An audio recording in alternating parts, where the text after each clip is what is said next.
The answer is take the win and run. I get hung up on certain things. I have OCD, Jake. I mean, hi guys, my name's Jeff. I'm an equal opportunity lover. You guys know that. But wouldn't the dog want to stay on the meat wagon? We say you can convince the dog to hop off. That's insane. Yeah, I'm intelligent. That's such a Jeff answer right there. He's handsome, curly-haired, and Jewish, sitting right here. Jeff, you are a golden retriever. Hey, Jake, that's what you kids call that drip, right? It was good despite the gastric consequences, but call me the crystal ball here, man. I'm getting everything right except my own picks. That's really, to me, a battle of two of the coaches with the best hair. Welcome to the E Show, presented by the Hockey Podcast Network. Founded in 2013, the EHL is your next step on the path to college. Over the past decade, the EHL has established itself as the college placement leader on the East Coast. And now, here's your host, the commissioner of the Eastern Hockey League, Neil Ravin. Thanks, Jim. With that, let's bring in Jake and Jeff. Guys, are we feeling cold this morning? Oh my God. Just frigid, bitter, can't get it out of your body. And like that sound of the wind like all night long, it gets almost like creepy. Maybe it's just more of me because we have so many trees around my house, but like it's been nasty the last few days. Been very unpleasant. And Neil, actually, as you just said that, it's starting to snow a little at my house right now. Would you say it's pouring snow, Jeff? No, I haven't used that in a while. Snow. You have it. It's definitely not pouring snow, just kind of like a trickle. It's a sprinkle of snow. It's pretty. It's so pretty. Not as pretty as Jake, but close. You know, he's a cutie patootie. Yes, nothing is as pretty and cutie patootie as Jake, but the season episode from nicknames from episodes ago for those I wouldn't even know which one. Just go listen back. You'll eventually hear it. Listen to 230. They're all great. The season being back in full force though is also very pretty. So we'll start bringing it down and around the E Show. Let's take a look at what's going on around the E Show. Yeah, so the holiday break is over. Every team has at least played their first game, you could say, of 2025. So we're off and running, and I wish we could come up with like a name of like what we define the period of time like now until when we crown the champion is, because it is just like a dead sprint. Dash. Yeah, the mad dash, the sprint, something like that, you know? Dude, Jeff, thank God Jake's on mute. He just let go two vicious sneezes. Why do you think I muted? I thought about not muting and just seeing what you guys would do, but I was polite. I thought I saw you twitching down below, and I was like, I'm gonna just keep talking. They were strong, dude. They knocked me out of my boots. That was a man sneeze. 2 minutes for roughing over there. Yikes. Yeah. Oh, we're already off the rails. We're like 2 minutes in. Anyway, so yes, it's like a dead sprint. It feels like, to get your ticket into the postseason, but then obviously the playoffs just come and go so quickly. Yeah, really in an absolute flash. We hand out the trophies this year in mid-April, right? So do we need to come up with a word for this though? Like dead sprint just seems too obvious. It does. Yeah, I think we should have a meeting in our group chat and figure this out, because I think it does deserve some kind of title. I would agree. Yeah. So I don't know. Sneeze Factory. I'm feeling good. I got a little sniffles, but I've been off the rail since the summer, I guess you could say. Oh, that's true. That is true. You have been, my boy. So let's recap where we're at first in the North Division. Avalanche currently stand at 21-2-3. So they're entering January, obviously in first place of the North Division. For them, though, we mentioned this in December, guys. Almost half of their losses. I know this is bad math, but 2 of the 5, right? Not half, but almost half, have been against the Wolves in Laconia. Mm-hmm. Does that enter their mind in the second half, or do you want to just have to go through Laconia in the North Division Finals to get that, I don't want to say monkey off the back, but feel like you got to the regional finals the right way? If you're the Avs. I don't think it's an issue for them. I think the more battle tested they are, the better. Especially, I thought the December showcase was huge for them. I mean, they played in all 1-goal games. They dropped one to the 87s, and I really think they probably needed that more than anything. And yeah, they're gonna have to maybe go through Laconia at some point. I mean, that series is probably gonna go 3 anyway. So, whether they perform there or not is, I don't think it's a huge deal for the Avalanche. I just think, some barns are tough to play in, and for them, that just might be one of them. And I mean, it doesn't change how good they are. Yeah. And it's a veteran-filled team. Chris Sorella was probably laughing right now at all of us. We'll be getting a text shortly after. I love that when the texts come right in. I'm like, oh, you're listening, because they don't even give you like the pre. They're just like jump right into it.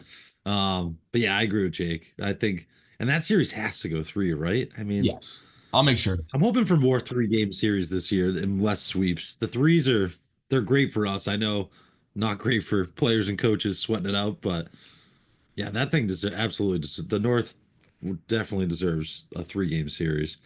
Jake went into the December showcase by, I don't want to say putting Vermont on notice, but kind of calling them out in a way and saying how big it was for them. Obviously, we have this conversation all the time on the podcasts. Does the break hit at the right time for teams? But for them, it felt like winning, sweeping the showcase and then hitting the break to reset and recharge was good, even though if they had kept going, who knows how much longer that streak could have gone in December. Do you guys agree with that statement?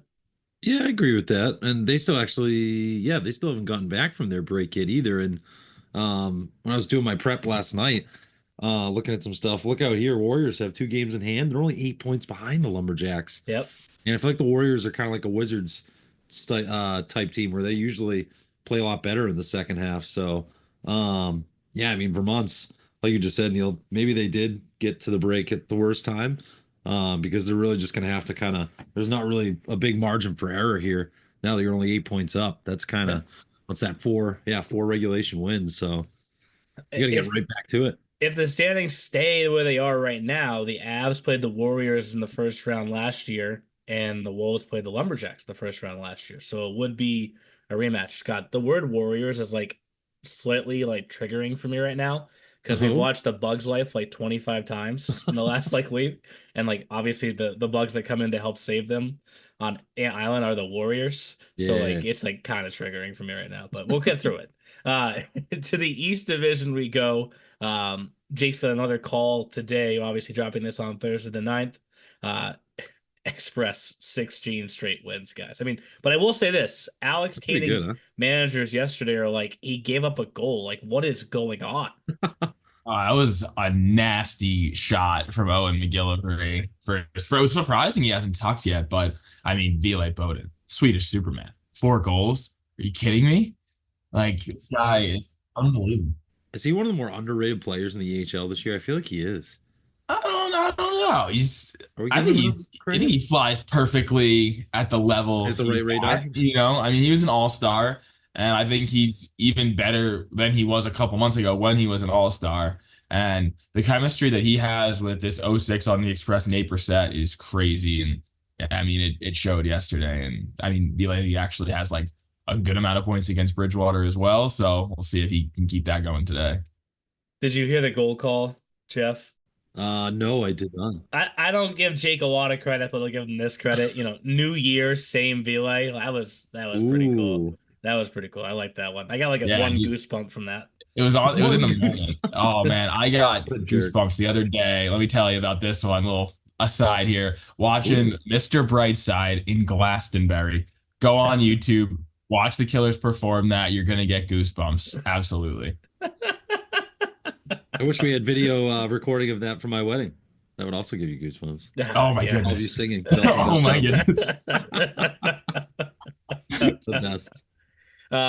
Do want to take a second for the Wizards to wish Seth Lockwood the best. He took a hit. Really, it wasn't even a bad hit. I think he would say that to himself in the game against the Seahawks, and suffered an injury the other day that forced him to get stretchered off. And I got a picture actually sent to me from Corey Fleety of him in the hospital, upright, walking around. He had to have one of those neck braces on. So it's going to probably take a while for him to recover, but he should have a full recovery, but in good spirits regardless. So we want to make sure we wish the best for him. Funny, not funny, but funny how it works out with with situations like that where the player gets injured and obviously they end up in the hospital, but the first question he asks is, "Did we win the game?" Right? Yeah, yeah. The guys came back and won the game for you, and he told Cora Felitti that he takes credit for that victory in helping. I mean, I think You they were should, down Seth. 3-0 and then down by 2 at one point to the Seahawks, and they came back to win. But we've touched on this with this East Division. Is this going to come down to Wizards or Express? And if it doesn't, who of the three teams behind them do you think will have the most to say about it? I mean, the Eagles 29 points, like they're creeping, but the Wizards and Express have really built I feel like an insurmountable lead that none of those teams are going to be able to come back from. With the Express at 44 points. I mean, then the biggest thing, like we talked about too, the Express have so many games in hand. They just hit the halfway mark of their season before the break. They have 20, they played 24, so 46. Yeah, they have 22 games left. Math. Quick math on the air, don't do it. So I mean, I think that's the biggest thing, right? They have 11 games in January. That's why they're so popular for fantasy picks here, which we'll get to later in this month. I went too heavy on the Express last month, so I didn't pick them again. We'll get to that later, but yeah, I mean, I feel like it's the Express are definitely in the driver's seat with how many games they have. The Wizards only 3 points behind them, but that's 4 games in hand that the Express still have. Hey, you guys know the Red Bull commercial where the guy loses his wings? Yes. I think the Eagles have lost their wings lately. Oh, another I team think on they need notice. to figure it out in short order right now. I think they've dropped what, 6 or 7 in a row. If I mean this has been a rough ride for them lately, Yeah. or at least like yeah, it's been tough for them. And I was big on them earlier in the season. I'm still not losing faith, but I think they need to figure it out in short order. I think their next game is against the Wizards, and I've been saying it over and over again. They need a win against the top team in their division. They've beaten a lot of teams outside their divisions. They've beaten the Bandits. They've beaten the Seahawks, but they need to get a win over number 2 or number 1 right now. And what a better time than now when they're kind of on a skid right now. Yeah. And the scoring's gotten bang up a little bit. They were kind of through a dry spell when they lost 3-1 little Flyers. Lost 1-0 or 1-1 to Rhode Island, lost 3-0 to the 87s. Then since they've gotten back from the break, scored 4 goals and 4 goals, but you gave up 6 and 5. So yeah, now it's They've won 1 in their last goaltending. 8. That's what it is. 1 in their last 8. That is tough. And for Coach Moran, who's a tough coach, he's not going to be happy about With that. a lot of overtime games too. I feel like they play a lot of overtime games. I will say that. they Oh do. yeah, they ride the roller coaster in a lot of games too. Like it's an up and down ride. When you check the score for an Eagles game, if it's in the first period, go back and check again because it could change. Yeah, That's what you're saying. yeah, absolutely. Yeah, 7 overtime games they've played in this year. The last game they played against Bridgewater, every game they play against Bridgewater is ridiculous. The team that has the lead in the second period is just not going to win that game. Like you gotta hammer the losing team at the end of the second period. It's like an Islander game, you know. The sports books are probably so confused by those games. Who like where to Yeah. Oh yeah. update the Eagles live won lines. brutal. Oh my God, I wish our beautiful sponsor DraftKings would actually join us in the EHL. Wouldn't that be a thing of beauty? That's Would I probably be allowed to bet, Neil? We'll cover that later. If you say no, I just want you to know I'd still do it. Okay, Calvin Ridley. Anyways, this is Central Division. We go. I thought that was pretty good of me. That was pretty quick, actually. That was pretty good. Anyways, That was well done. No, it Providence. wasn't a dad joke. Good job. You're still pretty nimble at 43. It's not bad. 43. How did I What is gain it? 10 years? Oh, it's my bad.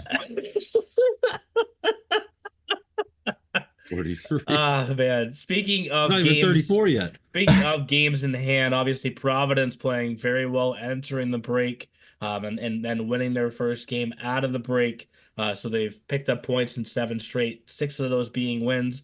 They've been able to take the lead in the division over Rhode Island by a point, and they have the games in hand. So let's ask the same exact question, guys, right? East Division's trending towards Express versus Wizards. Central Division trending towards Providence versus Rhode Island. unless somebody says otherwise. And who's that going to be? I think sadly the correct answer is nobody, Neil, Jake. I'm just, numbers, stats don't lie. Okay. I mean, we all know, we all love all these teams.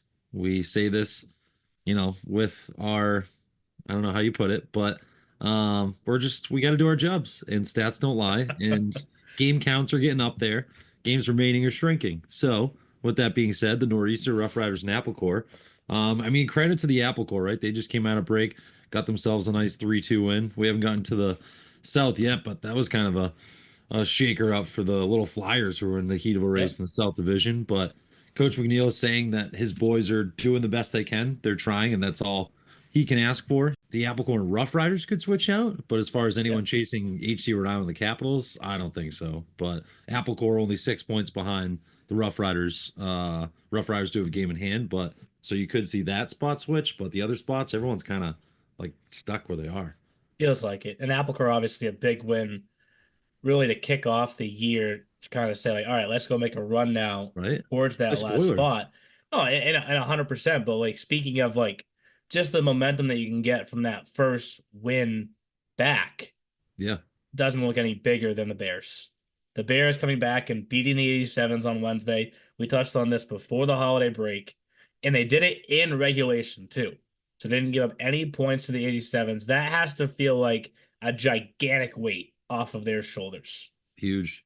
And it's Mikos that got the start. Jake, we saw at the showcase. We were talking about that before we came back with the just massive goalie rotation they have going on. So maybe he gets a little run here, especially with the win against New Jersey. Yeah, that was massive for them. I think I said right like before break or whatever the last podcast we did that this was going to be like the biggest game of the year for them, a must win for them with the way they were still playing all right, but obviously dropped their showcase slate. I mean, you don't often play that well and lose out. It was a really tough showcase for the Bears. So to come back and do that, and I mean the 87s for a while had been double digit trailing them for that top spot. They closed the gap to something that is really attainable now, and that win is just kind of like a reminder of I think who the Bears are in this league, in case people were forgetting despite the December skid. End of November into December. Yes, exactly. Especially like that Dukes game, right? That was kind of what scared, and like something that jumped out to me with the second half schedule was, good teams beat teams that on paper are much lesser than them. So that's what kind of scared me with the Bears. Because look at the Express. They go out yesterday, they pound the Dukes 6-1. They show, hey, we are the best team in the EHL right now. So they go out and take care of business. The Bears were seeming to have some kind of identity crisis. Hopefully it's over now, but still a lot of puck left, boys. There was a little revenge, though, I think, also for the Express yesterday, because their very first game of the season was against the Dukes, and that was a shootout loss for Koenig, right? So like, Miles Kidd dropped the gloves. Yeah, that's how you know it's a weird game. Sweet Miles Kidd. I think you texted me and you were like, "That's a suspension," and I was like, "That's a suspension." Yeah. Miles Kidd called me. It's like, there anything we could do about this? I'm like, dude, you had like butter in your gloves. They came off so fast. Wow. But hey, why not ask the same question 3 times in a row?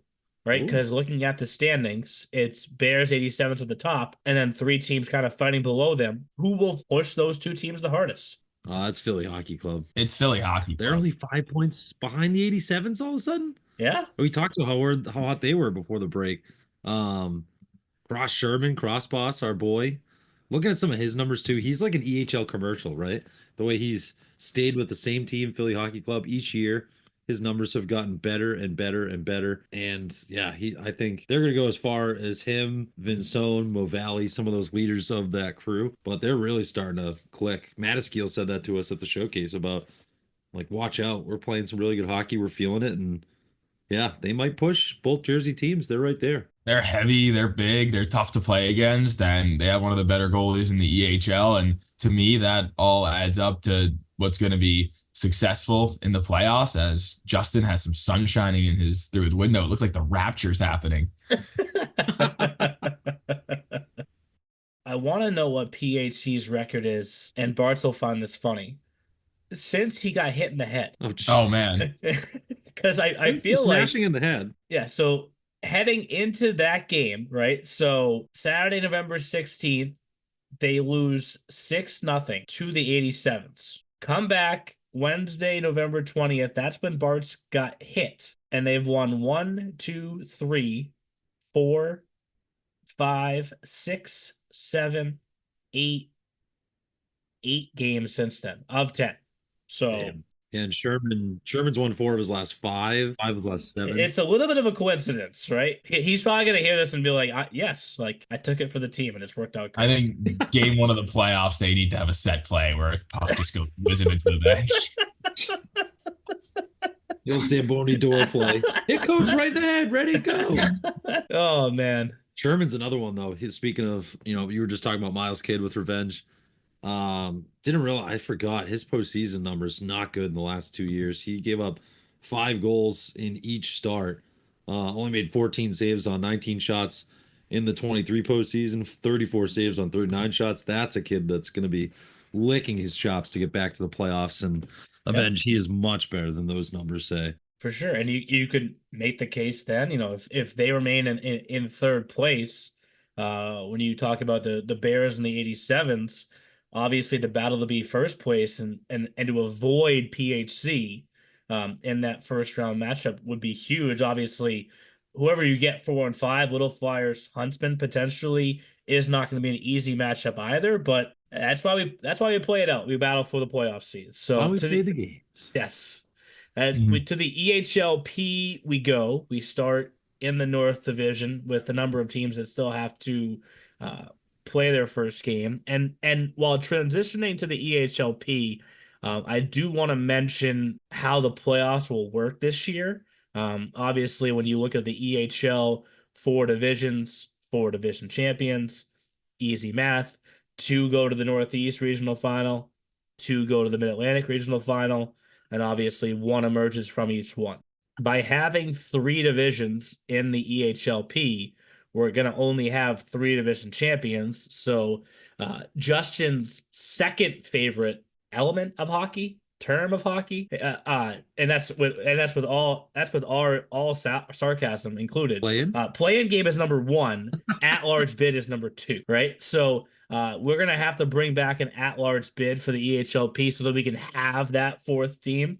So essentially, how it works is we're gonna have our 3 division champions, and no matter what, the North champion goes to the Northeast final, because technically, being at Plymouth State, New Hampshire, that's really North-centric for that location. And the South champion, no matter what, will go to the Mid-Atlantic final because that's the closest division, or for them, to Trinity. That means that the East champion will go to whatever regional final the at-large bid does not come from. So if the at-large bid is in the North, then they're not going to then go play the North Division team that they just lost to in back-to-back weeks.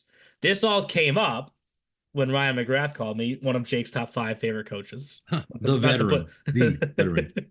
Not to put the rest of the league on notice there, but Jake does love Ryan. I love Ryan. And what he was saying was interesting is like, the way the Wolves have played this year, we haven't noticed just how good the rest of the division is. I think we've noticed, but not enough. Like, including the Warriors. The Avs and the Warriors would be in first place in the East Division. Mm-hmm. Yes, they would be in second place behind the 87s in the South Division, but the point Ryan was making is that if the 87s win the South Division, the race for the at-large bid is like wide open. Yeah. Yeah. It really is. I think that's the right thing to do. It's the American thing to do, in my opinion, which is usually the right thing to do. So good for Armac for speaking truth to power. Dictator Ravin has his ways, and sometimes you just need to shake the cage a little bit and let him know. That's what being an American is all about. So essentially how it's going to work is when we get to the division finals, we will know where the at-large bid will be coming from, because we'll be able to look at the matchups and see, whichever division has the team with the highest point total of the runners-up, that team will also be advancing to the regional final, which could we have deja vu, I guess, in a sense, in that if the North champion and the at-large bid obviously both come from the North, and then they both win the regional final. Could we have an all-North Frozen Finals? Technically, we could, but this is the challenge to the rest of the league. Don't let that happen, I guess. And Neil, question for others, is this available on the playoffs tab on our website? So yes, right there. I spelt it all out as best as I could. Wow, the road to Providence, 91 days, guys. We're under 100 days. Oh my God! I mentioned the Providence tracker on one of my showcase games, and I had like two, I think it was college coaches like laughing. They were like 100 and something down. I'm like, it's not that far. You laugh now. Yeah. And now it's 91 days. So to those coaches, you listen to that one. Yes. That's all I can say. It's a family show. I'd say more. But. So just so everyone can know where things are at in the EHLP, because obviously a number of teams haven't played yet. Wolves did have a couple hiccups, I guess you could say, in December, despite 23 wins still. 23-2 with an 11-point lead entering the second half of the season. So they've really been just rolling since the season started. And then below them in the standings, that's where it gets really interesting. Avalanche with 35 points, Valley with 31, Adirondack with 27. That's fresh off a 3-3 sweep of Vermont. And Adirondack does not take Vermont for granted because Vermont's beat them in the playoffs the last 2 years. After the Wolves, obviously they're the favorite in the North Division. Which team has shown you the most to potentially knock them off and come out of this division? I think the veteran-led Ryan McGrath Valley Junior Warriors. Where I'm gonna go. I mean, Jake, a kid you know pretty well, Paul Magelhays. Is that Magelhays? Not bad. Magelhays. Not bad, right? I mean, they got a bunch of guys. Another guy, look at his picture. Where is it? Scott. That kid looks like Jake a grown Scott. man. Yeah, he's a veteran. He is a grown man. His giant beard. I'm like, whoa, don't screw with that kid. I'd see that kid in the playoffs. I'm going back to the bench. I'm going the other way. But they just seem like a really deep team. And I don't know. I don't know. There's just something about that team. I think that they could make a run. They've won 4 in a row. Maybe it's just the Ryan McGrath factor. It must be something there because he's done a really good job with that team. And I feel like his energy, I told him that, I feel like his energy is perfect for the premier level to get those kind of younger guys fired up, get them locked in. And yeah, I could see them making a run. Yeah, I mean, our max energy is always perfect, but if you're going to go with them, I'll go with the New Hampshire Avalanche. To me, they're just consistency down the board. I mean, they have 12 guys that are producing at double-digit points right now, and I just think they are one of the more complete teams. But I could see it going either way. I really could. I mean, the Wolves could just stake their claim and just be the best and prove that all throughout the postseason too. But I don't know. Exactly right. I don't know, man. I just don't know. It could be the Avs. I'll say Adirondack, the team that was the first team to beat the Wolves. Right, season. I predicted that. Remember. You did. They're due too, Neil. Wouldn't you say? That's what I was just gonna say. Right. Like 2 years, 2 first-round exits. At some point, the bubble bursts and they could break through. So I'm gonna say Adirondack. And those teams the last couple of years were just massive teams as far as the amount of talent. So this year they're right above 500. Wouldn't it be funny that it's that team that kind of, if they stay around that 500-ish mark, that's the one that gets to the farther areas of the postseason, other than the other gauntlet type teams that they've had the last couple of years. For sure. To the East Division we go. And again, just notice this, guys. The gap between first and fourth, it's only 6 points. So this race will be really fun to watch because, you can make the case for any of those 4 teams really to just get hot, go on a run, whether it's this month or next month, and grab that top spot. Yeah, 100%. Maybe it's Jake's. What do you think? Is Cooper Grossguth and Will Link the 5th, and those guys got it's possible. They could do it. They're a solid squad. They've been getting better and better and better. I think they went into the break at a strong point. Captain Coop, he's just a dog out there. But I mean, they kicked off the new year on a little bit of a sour note. Gave up 3 to the BJ Dubs in the first period and just couldn't figure their way back in. And now this weekend they got a back-to-back against 2 teams that really want to beat them bad. I mean, the Nor'easter have beaten every team in that division except them.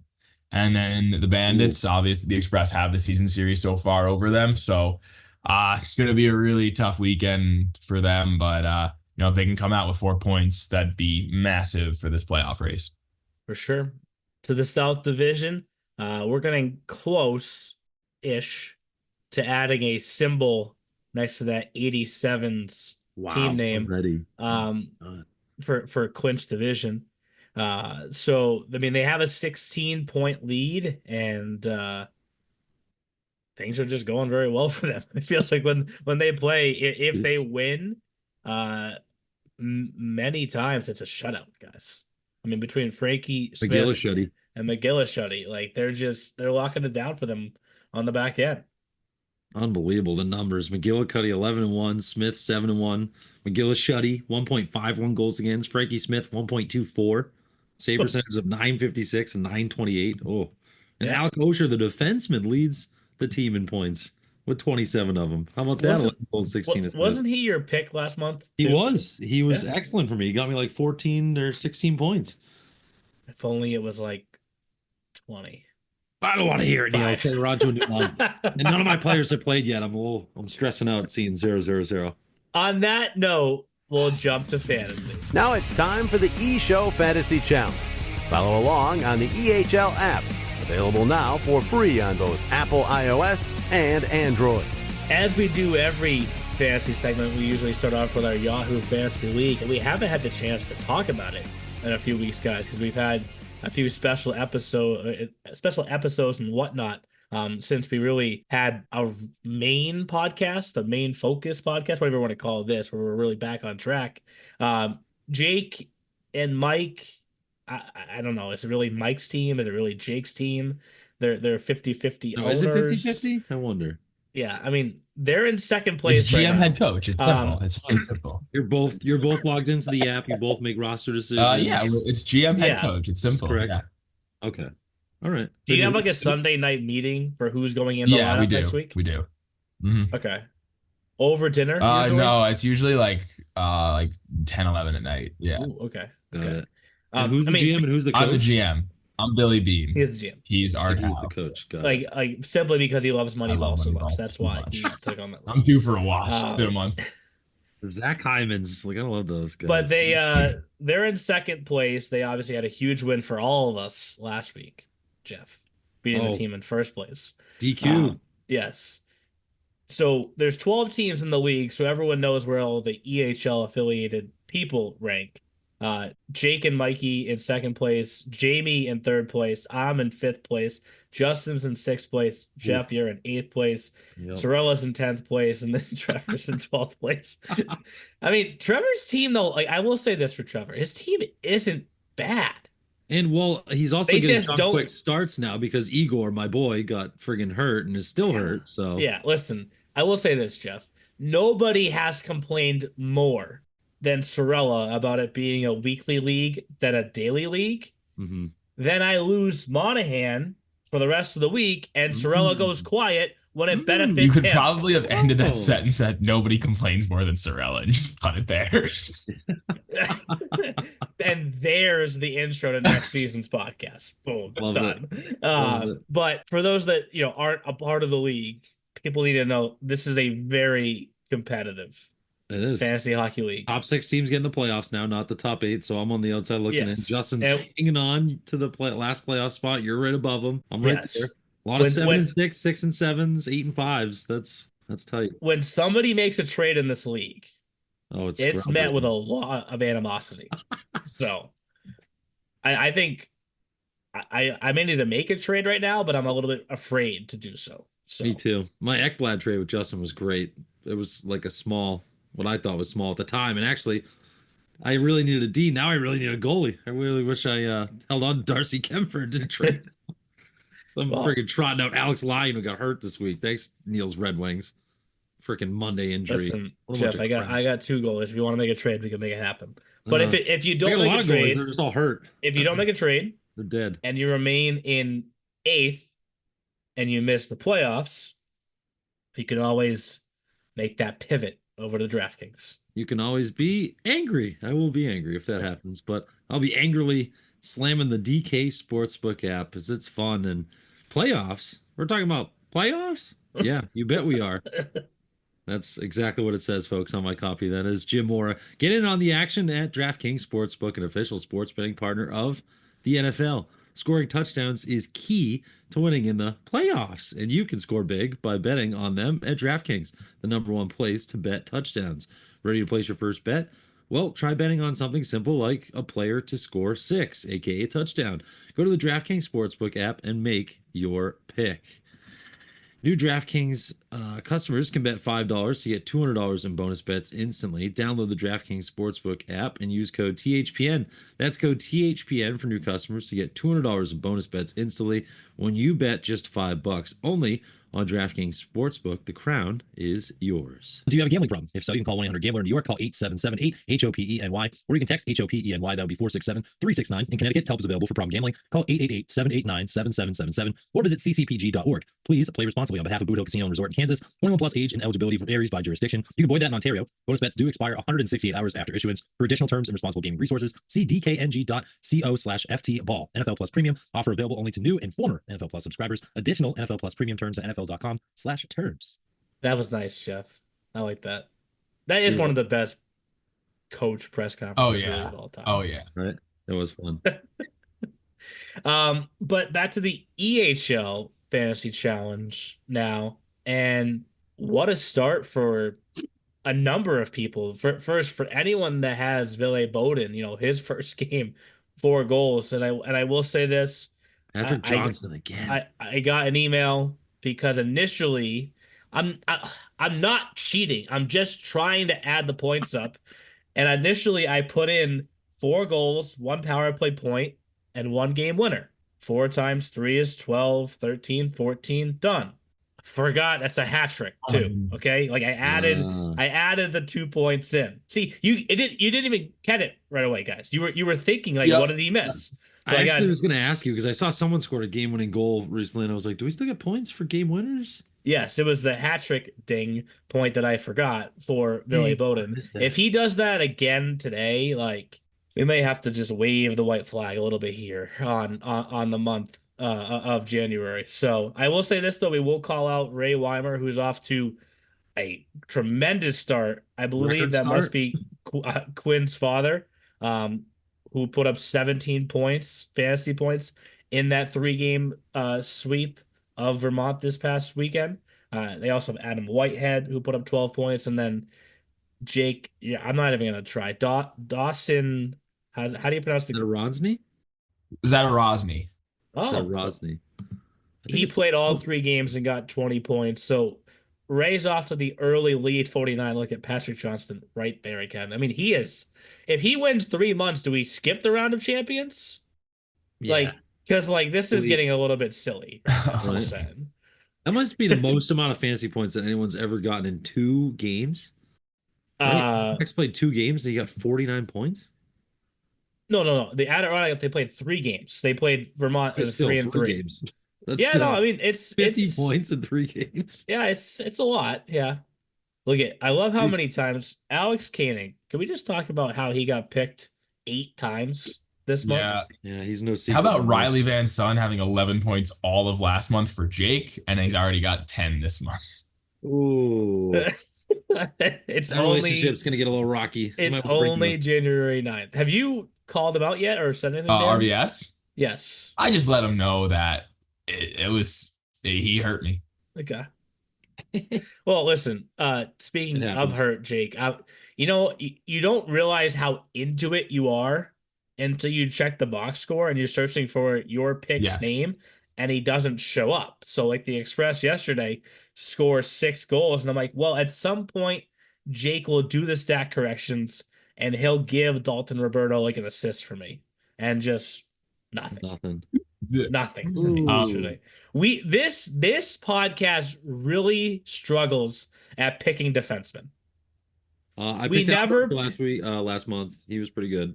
So that's the anomaly. The exception that proves the rule. When Jake, Yeah, when Jake picked Grant Burback, that didn't work out. When I picked Dalton Yep. Roberto, that these are guys that are having Brawley great seasons that CU are had like committing. four Junior, points for pardon me. me that month after getting a point per game in Yeah. October. We're more cursed, if anything. I mean, Yeah. you're having tremendous success, Jake, with your interviews at showcases leading to goals, True. right? But Just fantasy points, points, it's not working. I for us still this year. feel I mean, okay like about Philip this Kuma month. burned me. I do. I really do. okay. And Jake is in currently 14th I'm okay with place. this. I was number one in November at one point, and it was a disaster. So, I think you said like if I don't win this month, I'm done forever or Yeah. something like that. And then like the next day you I was in a dark place at the time, and I'm not gonna give up. I've watched Ted Lasso. I know this kind of stuff. You can't. You got to play your hand. Gotta muck it up, Bad dude. hand, good hand. You play your Yeah. hand. But I'm confident in my 3 Express boys to right the ship here. You Yeah. gotta muck it in. You gotta get pucks deep. Don't be a flash in the pan. You No, gotta don't be- get pucks you deep. gotta Hang be on good. to the puck. Pass the puck. Shoot the puck. Put the puck in Like the 11 net. times. It is still early though in the month. There's I think at least 10 or 12 people that have picks that haven't played yet. So there's still a lot to go in January. But for those that are already gearing up because Patrick Johnson's going to win this month anyways, February/March when Patrick Johnson's not allowed to participate, probably that's the new rule. We'll enact that on the yes. fly. That's going to be the biggest month of them all because it's obviously it includes the 10 days of March and obviously that 4-day showcase. So only 2 tickets left for the round of champions. Patrick, let somebody else win. That's all I have to say. So Hey, and before we move on, did you guys notice a former NHL name in this month's Sergei Fedorov? Excuse me, what? from the Detroit Red Wings. Neil, hello. I just noticed that in 15th place, right behind Jake I'm Casillas, better than Sergei Fedorov. Let's go. Stop Wow. it. That's not. We'll have to look into if Who did that? if that is Sergei Fedorov. That just reminded me. I think you guys know one of my favorite broadcasters of all time is Gary Thorne. Like I find yes, myself so good. watching I agree. like his highlights all the time. There was a Oh. Fedorov goal. Speaking of goosebumps. Ooh. Yes, there's a Fedorov goal that he scored, and he was like, "That's why you pay him $1 billion." Like that's what I just thought of right there. Oh. I'll send it to you afterwards. Actually, Anyways. there's a Gary Thorne call that I love, and Jake, you'll love this. I'm pretty sure it's Gary Thorne. It always gives me chills, and I don't know why. I remember watching as a little kid. Random game for me. Probably, actually, no, Jake, you probably weren't even born. Islanders Leafs at the Collie when Sean Bates Oh. scored a Yeah, shot goal yeah. on Cujo, and the play sounded like it was gonna fall down. I remember watching that as a kid and being like, "This is so cool." And watching that on YouTube, I That still was get like chills watching that. 03, 04-ish. I was alive, just not very. And Mikey was there. Yeah, you're like real small. I was You a were real little, I was tiny. tiny. He wasn't very alive. That was like late. That was late 90s. That was like 98, 99. No. I would say. What Wait. is your birth year? I thought that was like 03-ish. Was it? What year were you born? Don't worry in, about Jake? it. What? That big guy is. You just called What me year were you born, 43. You just called me 43. You gave me 10 years of age about a half hour ago. 99. Okay. Okay. I think it was around there. Yeah, I'll look it up. We'll look up some YouTube videos after. On that note, Send we'll, them to chat. we'll go to what to watch for. And now here's what to watch for in the EHL and the E EHLP. All right. So as we do every week in what to watch for, we each pick some games to watch on the upcoming schedule. It gets really busy here, guys. I mean, the break is over. As I mentioned before, we're in that second half sprint now. And for me, the first game that I circle, at least we'll start at the EHL. This Sunday, Avalanche versus Vermont. Jake kind of mentioned this with the Eagles in the East Division, right? This is a game where I think Vermont has to win it for, their confidence in the sense that they want to be able to say that they can beat the Avs, especially if it becomes a playoff matchup for them in March. I'm gonna go with a series that's happening Thursday, Friday this week. I feel like it's a little off the rails. It's South Central matchup, but I like it. Huntsman Applecore, because we talked about Applecore 6 points out of the final playoff spot in the Central. Huntsman, oh, come on, Zach Overholter. We're 1 point out of the final playoff spot in the South. They already lost an OT. The Huntsman did to come back from the break. So that's a big 2-game series for those two.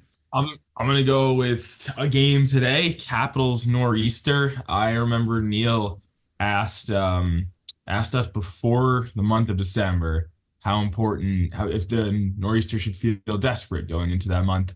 I said no.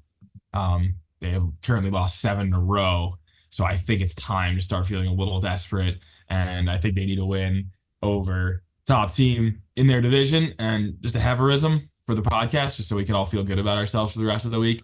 You're never wrong in doing the right Yeah. thing, Greg Heffernan. Oh, you're never wrong in doing the right thing. Okay. Okay. Noted. For the EHLP, there's a couple Providence versus Seahawks matchups coming up. We mentioned earlier just how tight that race is in the East Division. And maybe to me, those two feel like the front runners of the four, as the Northeastern and the Express put that on their bulletin board, right? Which is fine. Like I'm okay with that, but like I do like the fact that they have a couple matchups coming up here this week. I love it. I'm gonna go with the veteran-led Warriors playing the Wolves.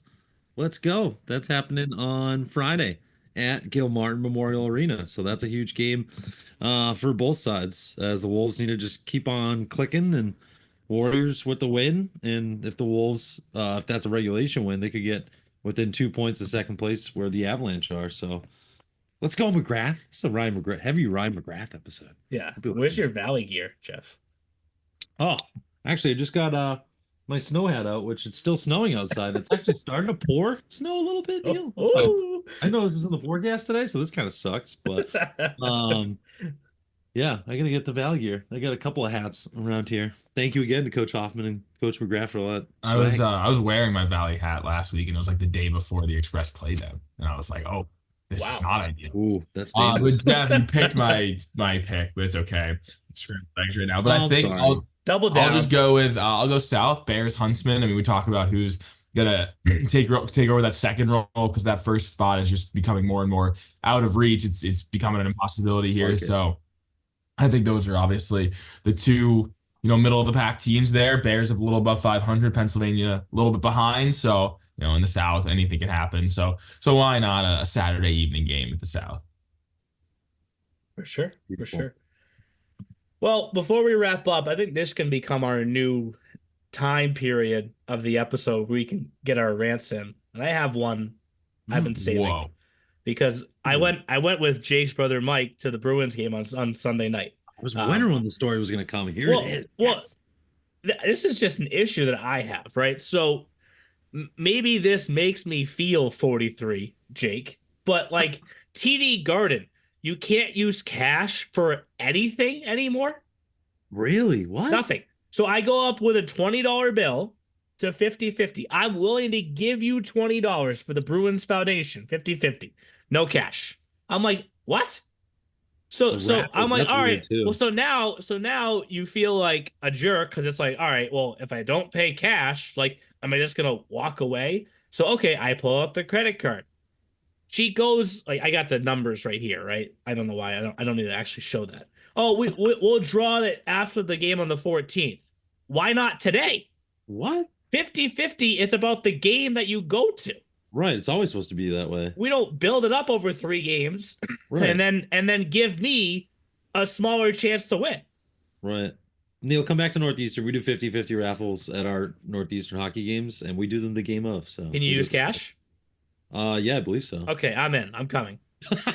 Like that That's really weird. That is weird. grinded my gears. Like you hit me I think once so. with the cash, and then you couldn't just tell me up front that this isn't going to get picked for half a month. This is awesome. This is Especially because I feel like raffles are like made we for have cash. a whole new Like, thing cash here. is This is a perfect. segment where Neil just complains about the world. I love this now. I do like this though. This is This good. a good This spot is where like I the want old- them to this is figure out a name the- for this. The rant out. The the rant meme. hour or something. So With Homer Simpson's dad, where it's like old man yells at cloud. That's what I think is like happening here. Yes, Justin. Well, Raven's rants, and then we're so, allowed like- to also adopted Raven children, and we can rant too. while I'm on this rant, Jake, I sold 50-50 tickets at a Red Sox game once.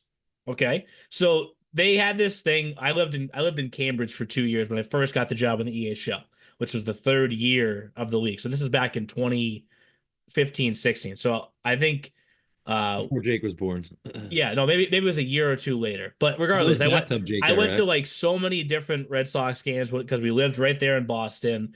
And then there's one game I like met somebody outside Fenway because I was just talking to a stranger, and they're like, oh, if you go to this window before and you offer to sell 50-50, like if you do it for the first 3 innings, then you can watch the game for free afterwards, and they just give you whatever seats not picked. But if you sell well, like you can get out at the end of the 2nd inning or whatever, right? So Vicky and I are selling 50-50 tickets, and I'm having a blast. I'm like 50. I'm like screaming, going up and down, and like we're selling tickets, this and that. I think I must have sold to like 40 to 50 people. Vicky had like 2 or 3, and she looked at me and she goes, "If you ever make me do this again, we are breaking up." Wow. And I was like, I don't know why this is not fun. Like, I'm having a great time, right? And guess what? The entire time I collected cash. So figure it out, TD Garden. And like now 50-50 is about going and walking out with the money. So like what happens if I win on the 14th? Right. They're like, oh, hold on, we're gonna make a card for you that has all the cash on. What are you gonna Zelle me the money? Like, yeah. Like when do I get it? Probably Zelle, PayPal, something. And of course she's like, well, do you know how to check to see if you won? Well, you just combined 4 games together, so I'm not gonna win. Yeah, there's no way. Yeah. Sorry, bud. What do you guys want to rant about? Because this is the news segment. That really bothered me. And Mikey knew it too. We changed subjects quickly, so. Right. I don't know. Yeah, the EHL fantasy has just been crushing me. I've had so many Monday or Tuesday injuries for our weekly lock league that I sent an all caps swear the other night to our group text very late because Alex Lyon, as I mentioned, on a Tuesday decided to get hurt, and when a goalie gets hurt, that just derails your week. So it's all right, it's just Durkin's on my IR, Wedgwood IR, friggin' I'll say this, JT Miller. Wedgwood's injury was really tough to watch. So like he's like done for the year. He's actually injured. Oof. Yeah. See you later, buddy. Thanks for everything. Appreciate I don't know if Jake has a rant today. I'm losing my gaming skills. My gaming skills. It's gaming not as good. Oh, you're chill. I'm still pretty good, but like in 22, I was me and my club was top 50 in North America. I don't think I'll ever reach those heights again. Yeah, when you age in life, it really hurts you. Yeah. So I don't know, I feel like Mike Tyson when he was walking out to fight Jake Paul. Every time I look up, I think oh my god, with your bum cheeks out. But that being said, open challenge to anyone in the E show. Beat my club in Shell if you can. You probably still can. We're pretty good. I haven't played a video game in like 10 years. So what's your username on your video? Is it even like appropriate? It's Bathtub Jake. Because Jake, he plays from the bathtub. Yeah, that are wondering, right? That's a great story for anyone that wants to know off the air. Sometime he'll tell you.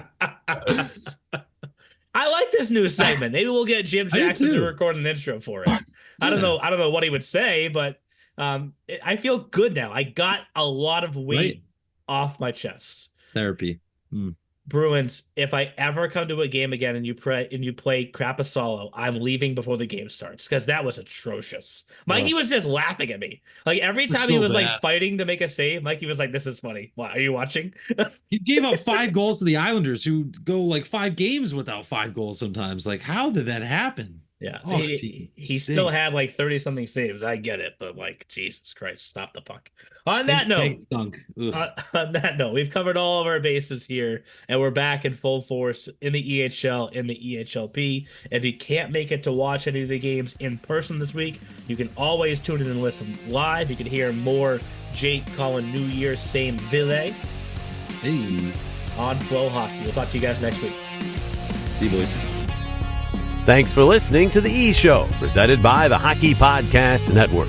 Learn more about us at easternhockeyleague.org and follow us on all of your favorite social media platforms. Also, be sure to subscribe and get notified when our next podcast episode is released.